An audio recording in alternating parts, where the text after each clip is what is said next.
Amazon বনের গভীরে, যেখানে সূর্যের আলোও ঠিকমতো ঢোকে না, সেখানে আজ শুরু হতে যাচ্ছে এক অসম লড়াই। একদিকে মাত্র 21 বছর বয়সের একটা মেয়ে, আর অন্যদিকে একটা জায়ান্ট পাইথন যার দৈর্ঘ্য পুরো 10 ফুট।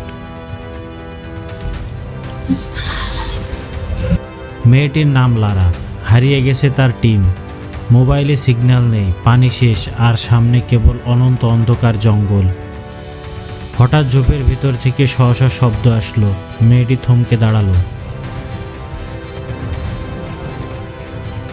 হঠাৎই মাটির নিচে থেকে যেন একটা বেঁচে থাকা দড়ি উঠে দাঁড়ালো। এটা দড়ি নয়, এটা জায়ান্ট পাইথন।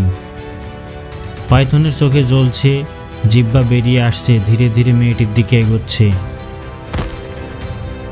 লারার দৌড়ে পুরো জঙ্গল কেঁপে উঠল, কিন্তু পাইথন তাকে ছাড়ার মতো নয়। এটা শিকার ধরে ছাড়ে না। আজ তার শিকার হলো লারা। পেছন থেকে শোঁ শোঁ শব্দ, গাছ ভেঙে যাচ্ছে, পা পিছলে পড়ে যায়, আবার উঠে দাঁড়ায় লারা।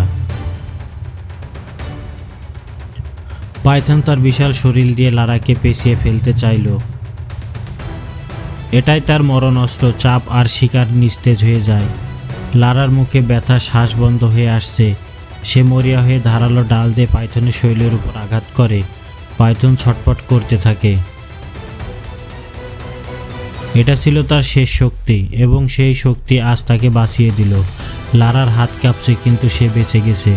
দূরে হেলিকপ্টারের শব্দ, রেস্কিউ টিম তাকে খুঁজে পেয়েছে। আমাজন বনে বেঁচে থাকা মানে শুধু শক্তি নয়, সাহস, ভক্তি, আর শেষ মুহূর্ত পর্যন্ত হাল না ছাড়ার নামই হলো বেঁচে থাকা। লারার গল্প এখন শুধু গল্প নয়, একটা লিজেন্ড হয়ে গেছে।